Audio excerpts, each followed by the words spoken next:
Restorative justice is a movement that suggests an alternative to our retributive justice system. It's something that's growing across the country now as a result of a failed criminal justice system.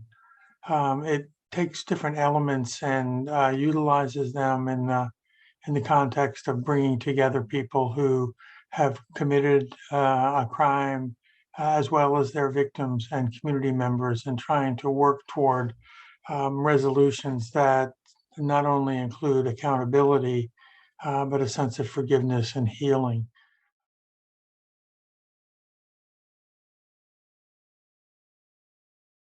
Well, restorative justice really has its roots in the Bible, really in the Old Testament. So it's a concept that I feel that people of faith should be aware of, because I think what we have right now in our criminal justice system is a system that's not working well. It's a retributive justice system that its ultimate goal is punishment. And if we understand the teachings of Jesus, the concept of forgiveness, as well as accountability, and this whole process of healing broken relationships, that's really what restorative justice is about.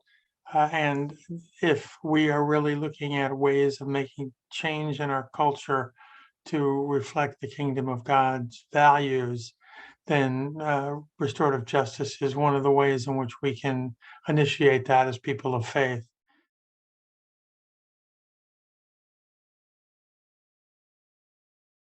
This will be a little bit more focused on what restorative justice looks like in practice.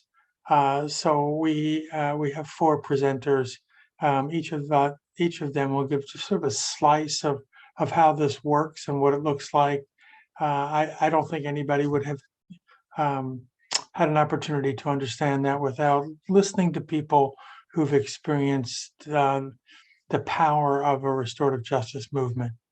So I think by tuning in, you'll get a deeper understanding of how this works, what it looks like, and ways in which you might be able to get involved as a participant in your community at some point.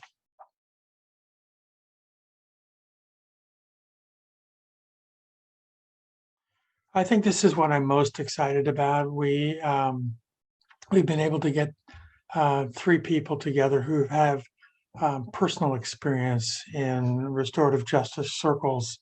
One of whom is a um, a law professor at the University of Wisconsin who operates um, their clinic for law students, that introduces the whole principle of restorative justice circles as an alternative to the criminal justice system.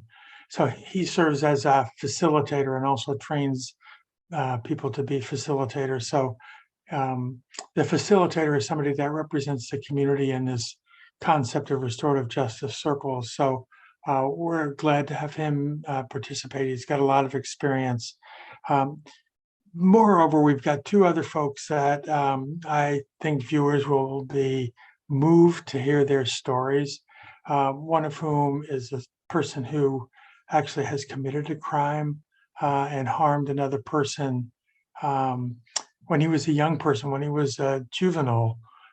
He was involved in a robbery, and in the course of that, um, shot and injured someone very seriously. Um, and at a later point in his life, he was able to actually meet with that person, and they had a conference together. And we'll be hearing his story and how that meeting changed his life. And his story is remarkable. And then the other person that we will be listening to is a woman whose brother was killed by a drunk driver, and she was brave enough to meet with the person who killed her brother, and have an opportunity to confront that person and hear that person's story.